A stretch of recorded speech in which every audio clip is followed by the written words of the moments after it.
ಪೂಜೆ ಮಾಡುವಾಗ ನಿಮಗೆ ಈ ಅನುಭವಗಳು ಆಗುತ್ತಿದ್ದರೆ ಏನರ್ಥ ತಿಳಿಯೋಣ ಬನ್ನಿ.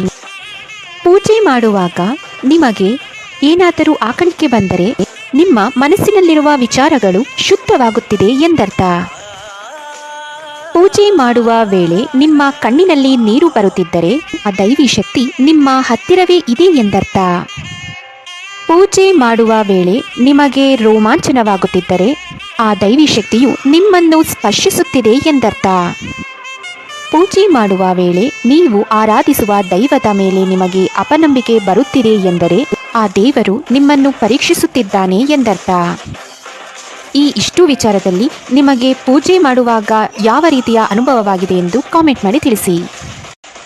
ಪೂಜೆ ಮಾಡುವಾಗ ನಿಮಗೆ ಈ ಅನುಭವಗಳು ಆಗುತ್ತಿದ್ದರೆ ಏನರ್ಥ ತಿಳಿಯೋಣ ಬನ್ನಿ. ಪೂಜೆ ಮಾಡುವಾಗ ನಿಮಗೆ ಏನಾದರೂ ಆಕಳಿಕೆ ಬಂದರೆ ನಿಮ್ಮ ಮನಸ್ಸಿನಲ್ಲಿರುವ ವಿಚಾರಗಳು ಶುದ್ಧವಾಗುತ್ತಿದೆ